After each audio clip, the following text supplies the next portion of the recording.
Bienvenidos a su canal Leemos Libros con Rosy Pérez. El día de hoy les voy a hablar sobre una obra muy representativa de la literatura española. Con esto me estaría refiriendo a La familia de Pascual Duarte, una novela que ha sido publicada en más de 200 ediciones y traducida a más de 30 lenguas desde su primera aparición en el año 1942. La familia de Pascual Duarte, escrita por el autor Camilo José Cela, marcó un hito decisivo en la narrativa española del siglo XX. Es, después del Quijote, el libro español más traducido, como ya lo había mencionado anteriormente, lo que da cuenta de su enorme impacto cultural y literario.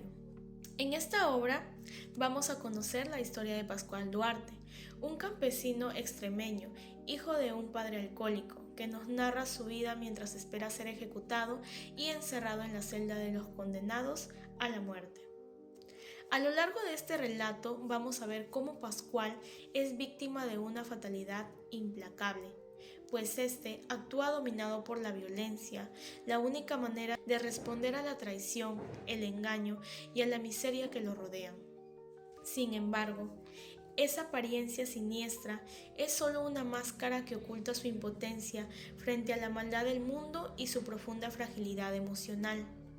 Es así como Cela construye aquí un personaje trágico y complejo, marcado por su entorno brutal que no le da un respiro alguno. Ahora bien, vamos al resumen de la obra.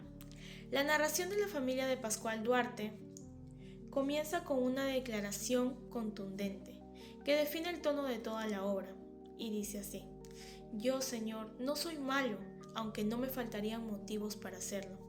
Así da inicio La familia de Pascual Duarte, obra del Premio Nobel de Literatura Camilo José Cela, que con un lenguaje sencillo y otras veces poético muestra la cara oscura del ser humano.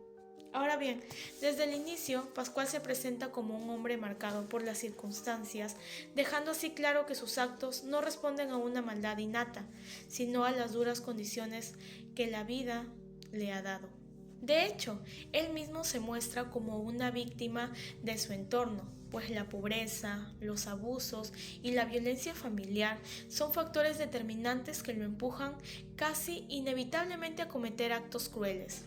A través de esta declaración, Cela introduce una reflexión sobre el determinismo social y moral, mostrando cómo el entorno puede moldear y hasta destruir la conducta de un individuo. Cela aquí también plantea una visión en la que el entorno social y familiar influye de forma decisiva en el comportamiento humano, pues Pascual no intenta justificarse por completo, pero deja entrever que su violencia es una respuesta al entorno hostil que lo rodea. Es decir, el mundo fue cruel con él antes de que él lo fuera con el mundo, y esa cadena de sufrimiento y abandono marca su destino trágico. A continuación, el protagonista relata que nació en un pueblo cercano de Almendralejo, en la provincia de Badajoz. Seguidamente, este comienza a describir el entorno en el que creció. Aquí es donde menciona las casas del pueblo, la plaza donde se encontraba el ayuntamiento y la casa de Don Jesús, ya que justo detrás de la parroquia había un campanario, que era símbolo del orden social y religioso de esa época. Luego Pascual pasa a describir su propia casa, una vivienda humilde, algo descuidada pero lo suficientemente habitable. Contaba con una cocina, 2 habitaciones, una cuadra donde había un burro y un par de puercos. Y es ahí, por detrás de la casa, en donde corría un riachuelo medio seco, donde Pascual de vez en cuando pescaba anguilas. Sin embargo, él aclara que la pesca nunca le pareció un pasatiempo digno de los hombres, por ello prefería lo que es la caza, una actividad que considera más viril y activa. Pascual tenía una perrilla perdiguera que lo acompañaba en sus salidas.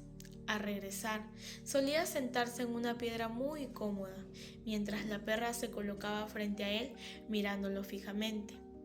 Fue en una de esas ocasiones cuando, de forma repentina, Pascual creyó que su perra Chispa tenía la mirada de los confesores, escrutadora y fría, como si lo juzgara en silencio.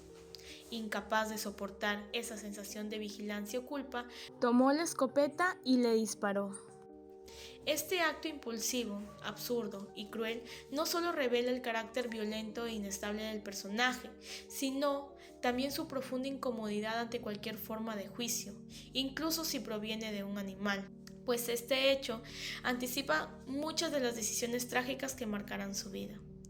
A través de esta situación, el autor sugiere que la violencia de Pascual no siempre es una respuesta a una agresión concreta, sino es una forma de liberar tensiones internas que él mismo no comprende ni controla. Y así es como inicia el primer capítulo, en donde Cela construye la figura de Pascual Duarte como un hombre atrapado entre la brutalidad de su entorno y su propia incapacidad de comprender y controlar sus emociones. Aquí en el capítulo 2, Pascual relata su infancia, pero no de una buena manera, ya que no conserva buenos recuerdos de aquella etapa. Su padre Esteban Duarte Diniz, un portugués violento, solía golpear tanto a su esposa como a Pascual. Cada vez que estallaban las peleas en casa, el joven prefería huir para evitar ser también agredido, pues en algún momento Esteban incluso estuvo preso por contrabando, lo que muestra así la marginalidad en la que vivía la familia. La madre de Pascual Duarte tampoco ofrecía un ambiente acogedor, lleno de confianza, pues esta era una mujer tosca, descuidada en su higiene y salud, y de lenguaje vulgar, pues no sabía leer ni escribir y mostraba una actitud ruda y distante hacia sus hijos. Pascual, por su parte, abandonó la escuela a los 12 años, aunque logró aprender a leer, escribir y a realizar operaciones básicas como sumar y restar. Ya a su corta edad, ya este se encontraba inmerso en un ambiente tóxico y sin afecto. En este contexto nació su hermana Rosario, tras un parto especialmente difícil, pues la madre fue asistida por una mujer llamada Engrancia, figura secundaria que aparece en este momento crucial. El nacimiento de Rosario no trajo alegría al hogar, por el contrario, provocó una reacción aún más agresiva en Esteban, quien insultaba a su esposa y abandonó la casa durante 2 días. Pero al regresar, este se presentó de forma contradictoria, besando así a su mujer y dejando entrever la confusión emocional y la violencia cíclica que marcaba las relaciones familiares. En el capítulo 3, durante su infancia y adolescencia, Rosario, la hermana de Pascual, también enfrentó numerosas dificultades, pues desde su nacimiento presentó problemas de salud, pero con el tiempo logró recuperarse. Sin embargo, ya desde muy pequeña desarrolló una conducta problemática. Robaba, bebía alcohol, y esto preocupaba y desestabilizaba aún más el frágil ambiente familiar. A los 14 años, Rosario se marchó a Trujillo, a vivir a una casa de una mujer llamada Elvira, lo que provocó una fuerte discusión entre los padres, quienes comenzaron a culparse mutuamente por el comportamiento de su hija. Tras 5 meses, Rosario regresó a casa gravemente enferma, con fiebre alta y en un estado físico muy deteriorado. Pasó un año entero postrada en cama antes de recuperarse. Pero una vez ya restablecida, se trasladó al Medralejo a vivir con Nieves y Madrileña, y ahí fue donde ésta conoció a Paco López, apodado El Estirao, un torero fracasado que vivía a expensas de las mujeres. Paco era un personaje arrogante y manipulador, que ejercía violencia y control sobre Rosario. En un momento clave del relato, Pascual se encuentra con El Estirao y tiene un fuerte altercado verbal a causa de Rosario. Paco lo desafía y lo provoca, pero Pascual sorprendentemente no reacciona de la misma forma, aunque confiesa que esa humillación le dejó una espina clavada que todavía sigue ahí. Más tarde, cuando El Estirao regresa a la casa, le recrimina a Rosario que su hermano es un poco hombre. Y tras exigirle dinero, ella le entrega lo que es 8 pesetas, cantidad que él considera insuficiente. En represalia la golpea con una varita de mimbre y vuelve a insultar a Pascual. Rosario, por su parte, le ruega a su hermano que ya no intervenga más. Aquí en el capítulo 4, Rosario ya tiene 15 años y la madre dio a luz a otro hijo llamado Mario, fruto de una relación con otro hombre, ya que el padre Esteban Duarte falleció ese mismo año tras contraer rabia por la mordedura de un perro. Desde su nacimiento, Mario fue un niño enfermizo, con múltiples problemas físicos y de desarrollo. Nunca aprendió a hablar ni a caminar y padeció varias enfermedades. Pero antes de cumplir los 10 años, este murió, dejando una huella trágica en la vida de Pascual, pues una de las escenas más impactantes de esta parte de la novela ocurre cuando Mario, con apenas 4 años de edad, es mordido en las orejas por un desconocido. Fue ahí donde el boticario don Raimundo trató la herida con unos polvos amarillos. En otra ocasión, el niño mordió la pierna también del señor Rafael, quien reaccionó con violencia pateándole las heridas. Pascual presenció ese acto con un profundo disgusto, especialmente porque su madre y Rafael se reían, como si se tratara de algo trivial. Indignado, Pascual se marchó del lugar y se encontró con Rosario, a quien le contó lo sucedido. Ambos regresaron al lugar del hecho, y al llegar, Rosario levantó a Mario y lo puso en la artesa. Cuando Rafael se marchó, la madre, inesperadamente, tomó al niño herido entre sus brazos y comenzó a lamerle las heridas, como si fuera este un animal. Fue entonces cuando Pascual contempló algo único e irrepetible. Fue la única vez en que vio a su hermano sonreír. Aquí en el capítulo 5, la tragedia vuelve a golpear a la familia Pascual Duarte. Su hermano Mario aparece muerto, ahogado en una tinaja de aceite. El hallazgo lo hace Rosario, un hecho que marcará profundamente a Pascual. Más allá del dolor por la pérdida del niño, lo que verdaderamente lo consume es el odio que comienza a sentir hacia su madre, pues al ver que no derrama ni una sola lágrima por la muerte de su hijo menor. Esta frialdad materna es para Pascual una muestra más del desprecio y la crueldad que marcó toda su infancia. El entierro de Mario, organizado en parte por el señor Rafael, es descrito por Pascual como algo pobre y aburrido, cargado de apariencias y fingimientos. No obstante, este escenario resulta algo determinante en la vida emocional de Pascual, ya que allí es donde se reencuentra con Lola, a quien considera su media novia. Hasta entonces, este no había sentido algún deseo carnal hacia ella, pero al observarla rodearse junto a las demás mujeres, queda impresionado por la visión de sus piernas, lo que lo deja más aturdido y confundido a la vez. Cuando el entierro termina y todos se marchan, incluidas las mujeres, el cura y el señor Manuel, Pascual queda solo con Lola. En medio de esa tensión emocional y el ambiente íntimo, ambos tienen un breve forcejeo en el suelo, en donde, en ese momento impulsivo y confuso, Pascual le declara su amor, aunque el contexto de la escena sugiere más una descarga emocional que un gesto sincero de afecto. Ahora bien, en el capítulo 6, desde su celda, Pascual reflexiona sobre todo lo que ha contado hasta ahora. Consciente de que ha relatado una vida marcada por la tragedia, los abusos y la violencia, sin embargo, este advierte que lo más doloroso aún está por venir, pues las desgracias que restan por contar aún son más profundas y desgarradoras. Tras ser trasladado a una celda más cómoda, desde donde puede ver un pequeño jardín, Pascual continúa una confesión escrita. En este ambiente, algo más sereno, este puede expresar un sentimiento de pesar y arrepentimiento, donde reconoce que lo embarga una tristeza tan honda que, según sus palabras, su arrepentimiento no debe de ser menor que el de un santo. Estas líneas revelan una dimensión más humana del personaje, atrapado entre la culpa y el deseo de redención, aunque sabiendo que ya es demasiado tarde para cambiar su destino. A partir ya del capítulo 7, la vida de Pascual da un giro de 360 grados, pues 5 meses después del entierro de Mario, su hermano, Lola le anuncia que está embarazada. Aunque ella se resiste inicialmente a casarse, Pascual la convence de hablar con su madre y así poder hacerla entrar en razón. Tras una breve conversación entre ambas mujeres, Lola acepta el matrimonio por insistencia materna. Al día siguiente, Pascual acude a la parroquia para poder hablar con don Manuel y acordar así los preparativos del matrimonio, que se celebraría 15 días después. Capítulo 8.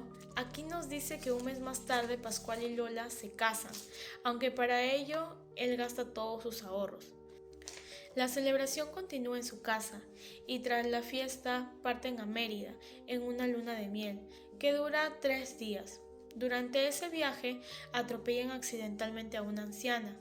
Aunque al principio no parece grave, ya al tercer día estos reciben lo que es la visita de su nieto y de la Guardia Civil. Pascual logra resolver lo que es la situación con dinero. A su regreso al pueblo, mientras Lola se reúne con sus amigas, él se dirige a una taberna, donde una burla de Zacarías termina en tragedia.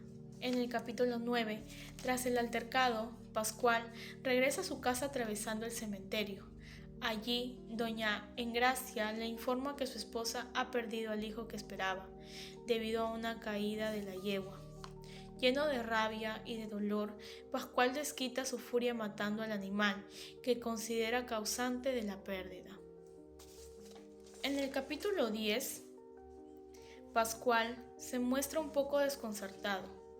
A menos de un año del aborto, Lola queda nuevamente embarazada. La tensión en casa es algo evidente y el temor de perder a su hijo lo consume. Sin embargo, el nacimiento de su hijo se da sin complicaciones y deciden llamarlo Pascualito. Ambos padres se ilusionan, pero tras 11 meses el bebé muere por problemas respiratorios. Este nuevo golpe deja a Pascual devastado, pues en este capítulo Pascual comienza a ver sus desgracias como castigos divinos por los pecados que éste ha cometido. Rememora el aborto, los navajazos y siente que algo aún peor está por venir. Las relaciones con su madre, su esposa y su hermana Rosario empeoran drásticamente, haciéndole la vida insoportable. Por ello, en el capítulo 12, cansado de los reproches constantes y de su entorno tóxico, decide irse lejos del pueblo para poder empezar una nueva vida, pues la única persona con la que mantiene una relación un poco afectuosa es su hermana Rosario. En el capítulo 13, Pascual marca una pausa en la narración, pues este lleva un mes sin escribir desde su celda. Durante ese tiempo se siente en paz, incluso feliz, pues recibe la visita de un padre con quien se confiesa. A partir de allí es que comienza a reflexionar sobre el arrepentimiento y el sentido de sus actos. En el capítulo 14, Pascual nos narra cómo fue su huida. Con dinero ahorrado, toma un tren hacia Madrid y allí es donde conoce a Ángel Esteves, quien lo ayuda desinteresadamente. Pasaron 2 semanas y en esa capital decide seguir hacia La Coruña con la esperanza de emigrar a América. Sin embargo, sus fondos no fueron suficientes, por lo que éste se ve obligado a trabajar en diferentes oficios. Después de 2 años, este regresa a su pueblo, convencido de que su familia lo recibiría sin ningún rencor. No obstante, en el capítulo 15 se da el reencuentro con Lola, pero este reencuentro es frío. Tras una breve conversación, ella rompe en llanto y le confiesa que está embarazada. Pascual, emocionado, exige saber quién es el padre. Finalmente, Lola revela que fue el estirao. Pascual en ese momento la observa caer muerta, probablemente de un ataque al corazón o de puro miedo. En el capítulo 16 es donde, consumido por su rabia, busca al estirao, pero este hecho se da sin éxito.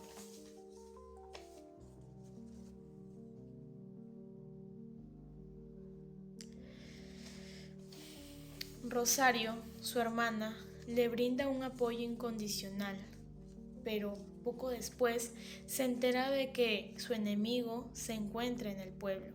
Cuando finalmente estos dos se enfrentan, el estirao quiere llevarse definitivamente a Rosario. La discusión se llega a intensificar y Pascual, tras ser humillado nuevamente, lo mata con un golpe mortal, rompiendo la promesa que le había hecho a Lola de no vengarse.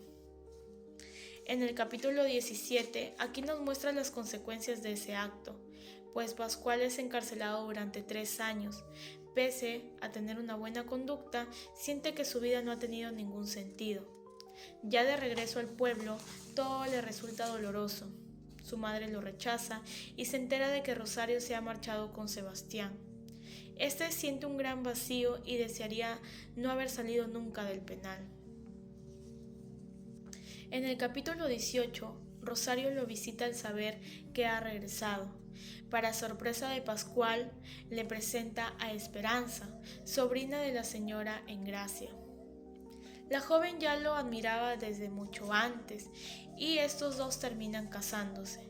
Con su llegada, el hogar adquiere orden y estabilidad, lo que lleva a Pascual a pensar que quizás aún tiene otra oportunidad para poder rehacer su vida. Sin embargo, en el capítulo 19, la sombra de su madre vuelve a perturbarlo. Esta vez es el desprecio hacia Esperanza lo que enciende nuevamente su odio. Pascual se debate entre marcharse sin dejar rastro o acabar con su madre. Finalmente este opta por la segunda opción. Esperanza ya había notado algo raro en su esposo, pero él insistió en que estaba bien y no pasaba nada. Esperanza, convencida, se fue a dormir y Pascual se dirigió hacia la habitación de su madre, donde ella también dormía. Con cuchillo en mano, Pascual pensó cómo ejecutar el asesinato de su madre. Casi una hora después, la madre despertó preguntando quién rondaba por allí, pero nadie respondió. Entonces, de sorpresa, Pascual se abalanzó sobre ella y después de un forcejeo, la apuñaló en la garganta.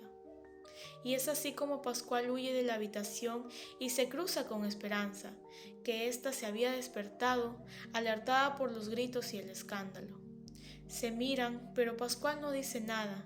Sin mediar palabras, Pascual huye y atraviesa el campo, corriendo sin mirar atrás. Y así es como acaba la obra. Finalmente puedo decir que la historia de Pascual Duarte es como un grito desesperado de alguien que toda su vida fue empujado por la desgracia, el abandono, los abusos y la violencia. Desde el primer momento uno se puede dar cuenta de que este hombre no tuvo una vida fácil, pues un hogar disfuncional, una madre que parece no importarle sus hijos, ni importar cómo es que se siente, pues sí que su suerte da miedo. Lo fuerte de esta obra es que te hace pensar hasta qué punto una persona puede aguantar antes de estallar. Pascual no nació malo, pero todo lo que vivió lo fue rompiendo por dentro. No justifica lo que hizo, pero sí te hace entender un poco por qué llegó a cometer lo que cometió. Es como si el mundo entero le hubiera empujado al abismo y cuando cayó ya no hubo vuelta atrás. También te deja pensando en cómo influye la familia, el entorno y la falta de cariño por parte de una persona. Pues Pascual solo quería vivir tranquilo, tener una familia, pero cada vez que intentaba salir adelante, algo malo pasaba, como si el destino se burlara de él. Esto hace que nos cuestionemos cuánta culpa tiene el destino y cuánta uno mismo. En resumen, puedo decir que esta novela pega duro, no solo porque es una historia de un asesino, es porque es la historia de alguien que fue víctima y luego se convirtió en verdugo. Es triste, intensa y muy real en muchos aspectos, pues te hace mirar la vida con otros ojos y entender que a veces lo que vemos como maldad viene de mucho dolor guardado. Y es así como termina la obra. Y eso fue todo por hoy, amiguitos. Nos vemos en un próximo video. ¡Gracias!